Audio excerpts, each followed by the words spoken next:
Assalamualaikum warahmatullahi wabarakatuh. Perkenalkan, kami dari kelompok 4 ingin mempresentasikan hasil diskusi kami tentang pertemuan ke-14. Baiklah, alangkah baiknya saya sebagai moderator ingin memperkenalkan anggota kelompok 4 terlebih dahulu. Yang pertama, saya Widya Ningrum sebagai moderator. Saya Fania Griselda Wibowo sebagai presentator. Saya Sabrina Moni Putri sebagai presentator. Baiklah, presentasi pertama akan dibawakan oleh Fania. Kepada Fania kami persilakan.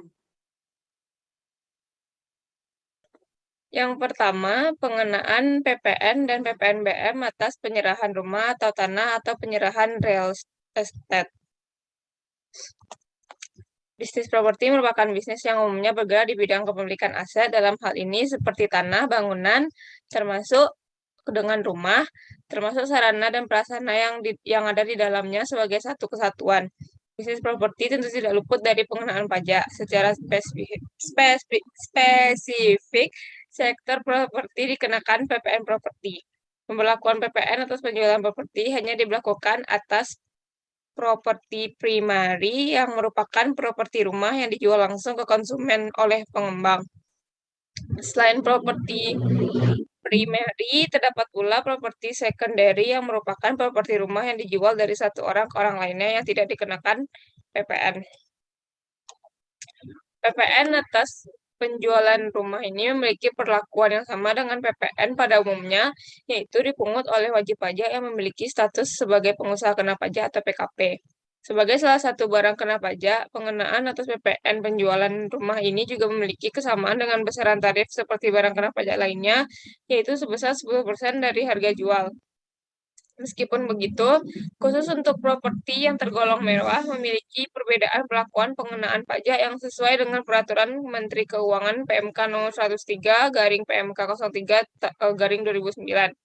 Peraturan ini memaparkan terkait pengenaan atas PPN penjualan rumah yang masuk kategori rumah mewah yang akan ditetapkan dengan tarif 20% termasuk juga dengan tarif PPN yang dibebankan kepada apartemen dan kondominium yang masuk kategori mewah.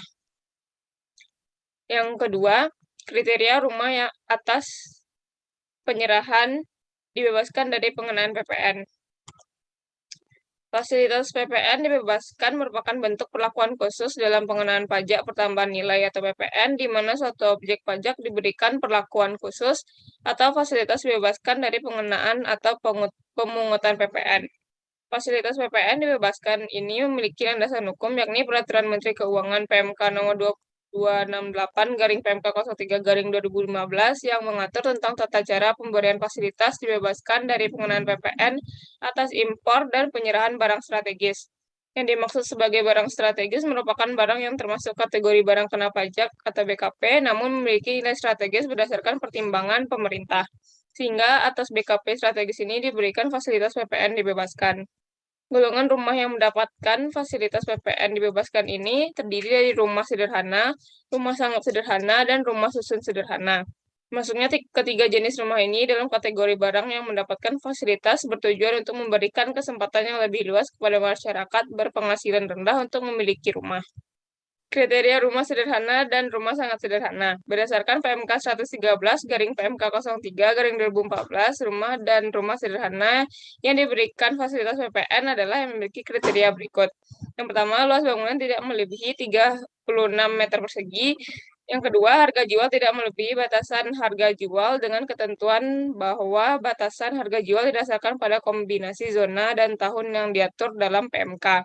Yang ketiga, merupakan rumah yang pertama yang dimiliki, digunakan sendiri sebagai tempat tinggal, dan tidak dipindah tangankan dalam jangka waktu 5 tahun sejak dimiliki.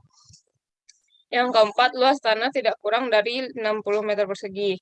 Yang kelima, perolehannya secara tunai ataupun dibiayai melalui fasilitas kredit bersubsidi maupun tidak bersubsidi atau melalui pembiayaan berdasarkan prinsip syariah.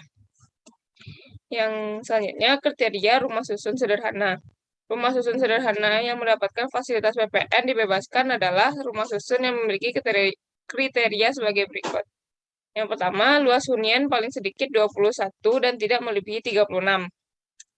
Yang kedua, pembangunan rumah susun sederhana tersebut mengacu kepada peraturan menteri yang menyelenggarakan urusan pemerintahan di bidang pekerjaan umum dan perumahan rakyat. Yang ketiga, merupakan unit hunian pertama yang dimiliki, digunakan sendiri sebagai tempat tinggal, dan tidak dipindah tangankan dalam jangka waktu sesuai dengan ketentuan peraturan perundang-undangan di bidang rumah susun. Yang keempat, batasan harga jualnya tidak melebihi 250 juta. Orang yang bisa membeli rumah susun sederhana dengan fasilitas PPN dibebaskan ini adalah orang yang berpenghasilan tidak melebihi 7 juta. Selanjutnya, saya kembalikan kepada moderator. Baiklah, presentasi selanjutnya akan disampaikan oleh Sabrina. Kepada Sabrina, kami silakan. Baiklah, materi yang ketiga yaitu penyerahan dengan fasilitas dibebaskan dari pengenaan PPN. Pemerintah memberikan fasilitas PPN dibebaskan sebagaimana diatur di dalam Peraturan Pemerintahan Nomor 48 Tahun 2020 tentang perubahan Peraturan Pemerintah Nomor 81 Tahun 2018 tentang impor atau penyerahan barang kena pajak tertentu yang bersifat strategis yang dibebaskan dari pengenaan pajak pertambahan nilai. Fasilitas PPN dibebaskan umumnya diberikan kepada PKP atau pengusaha kena pajak yang melakukan penyerahan atau impor BKP yang bersifat strategis dan penyerahan BKP atau JKP tertentu. Barang yang bersifat strategis pada hakikatnya merupakan BKP, namun karena tujuan tertentu atau merujuk pada urgensinya bagi khalayak atau pengembang usaha tertentu, pemerintah memberikan fasilitas PPN. Ketentuan fasilitas PPN tidak dipungut dan PPN dibebaskan diatur dalam Pasal 16B ayat 1 Undang-Undang Nomor 42 Tahun 2009 tentang pajak pertambahan nilai barang dan jasa dan pajak penjualan atas barang mewah. Undang-Undang Nomor 11 Tahun 2020 tentang Cipta Kerja atau Undang-Undang PPN sebagai berikut. Pajak terhutang tidak dipungut sebagian atau seluruhnya atau dibebaskan dari pengenaan pajak, baik untuk sementara waktu maupun selamanya. Untuk yang pertama, kegiatan di kawasan tertentu atau tempat tertentu di dalam daerah pabean. Yang kedua, penyerahan barang kena pajak tertentu atau penyerahan jasa kena pajak tertentu. Yang ketiga, impor barang kena pajak tertentu. Yang keempat, pemanfaatan barang kena pajak tidak berwujud tertentu dari luar daerah pabean di dalam daerah pabean. Dan yang kelima, pemanfaatan jasa kena pajak tertentu dari luar daerah pabean di dalam daerah pabean diatur dengan peraturan pemerintah. Kemudian ketentuan mengenai pengkreditan pajak masukan atas fasilitas PPN tidak dipungut diatur di dalam Pasal 16B ayat 2 Undang-Undang PPN. Pajak masukan yang dibayar untuk perolehan barang kena pajak atau perolehan jasa kena pajak yang atas penyerahannya tidak dipungut pajak pertambahan nilai dapat dikreditkan.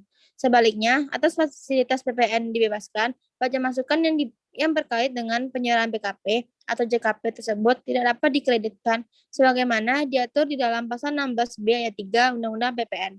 Pajak masukan yang dibayar untuk perolehan barang kena pajak atau perolehan jasa kena pajak yang atas penyerahannya dibebaskan dari pengenaan pajak pertambahan nilai tidak dapat dikreditkan.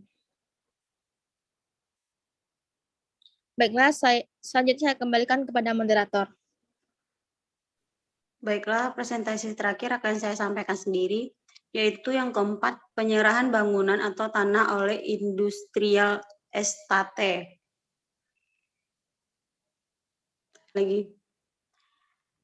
Dasar pengenaan PPN untuk penyerahan bangunan oleh pengusaha bidang real estate dan industrial estate. Yang pertama, PPN dikenakan atas penyerahan barang kena pajak. Barang kena pajak adalah barang berwujud yang menurut sifat atau hukumnya adalah barang bergerak maupun tidak bergerak sebagai hasil proses pabrikasi. Yang kedua, pengusaha real estate atau industrial estate adalah pabrikan dari barang kena pajak yang menurut sifat atau hukumnya adalah barang tidak bergerak berupa bangunan beserta ikutannya.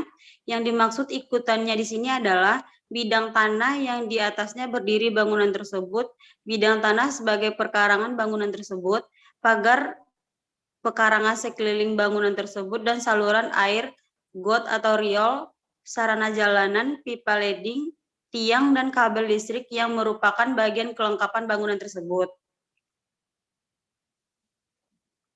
Yang ketiga, untuk pembelian bahan-bahan juga digunakan dalam pembuatan bangunan beserta ukurannya dan fasilitas lingkungan di luar bangunan tersebut, serta yang digunakan untuk proses pengolahan dan pematangan tanah menjadi siap bangun oleh pengusaha real estate atau industrial estate telah dibayar pajak pertambahan nilai sebagai pajak masukan, kecuali atas perolehan dan pembebasan tanah untuk lokasi bangunan. Yang keempat, tanah sebagai bidang maupun sebagai benda atau zat padat alamiah bukan barang kena pajak. Hak atas tanah, baik hak milik atau hak guna bangunan maupun hak guna usaha dan hak lainnya atas tanah adalah barang tidak berwujud, karenanya atas penyerahannya tidak terutang pajak pertambahan nilai. Sebagai bagian atau ikutan dari bangunan, nilai atau harga tanah merupakan bagian dari harga bangunan yang diperhitungkan oleh pengusaha real estate atau industrial estate kepada pembeli. Yang kelima, sesuai dengan persyaratan perizinan bagi usaha real estate atau industrial estate, maka pengusaha yang bersangkutan diwajibkan menyediakan sebagian tanah lokasi untuk keperluan sarana jalan umum, bangunan umum, dan fasilitas publik utility lainnya yang akhirnya akan menjadi pemilik pemerintah. Biaya pembangunan sarana tersebut serta nilai tanah yang diserahkan kepada pemerintah akan menjadi atau dibebankan sebagai bagian dari harga bangunan yang diperhitungkan kepada pembeli, seperti halnya pembebanan tersebut pada butir 4 di atas.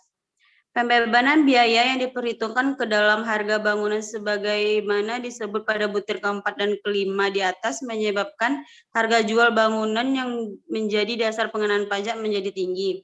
Akhirnya pajak pertambahan nilai yang dibayar atau dipikul pembeli menjadi tinggi pula. Hal ini dapat menimbulkan ketidakadilan dan persaingan kurang sehat yang merugikan pengusaha real estate atau industrial estate jika terjadi penjualan bangunan oleh pabrik perorangan atau badan lain bukan real estate atau industrial estate. Penyerahan tanah siap bangun atau bangunan oleh pihak perorangan atau badan lain tersebut tidak terhubung pajak pertambahan nilai karena mereka bukan pengusaha kena pajak. Yang keenam, untuk mencegah timbulnya keadaan sebagaimana disebutkan pada butir 6 di atas, maka perlu ditetapkan suatu pedoman perhitung dasar pengenaan pajak pertambahan nilai atas penyerahan bangunan oleh pengusaha real estate atau industrial estate yang didasarkan pada harga jual bangunan, dikurangi harga perolehan atau pembebasan tanah sebelum tanah itu dimatangkan atau siap bangun yang diserahkan kepada pemerintah sebagaimana disebut pada butir kelima di atas.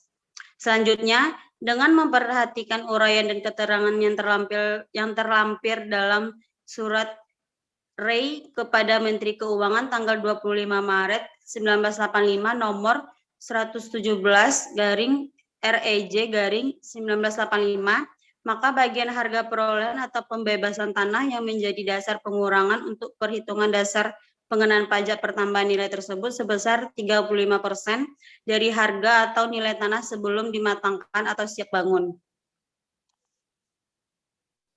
Baiklah, sekian hasil diskusi dari kelompok kami. Apabila ada kesalahan, tolong dimaafkan.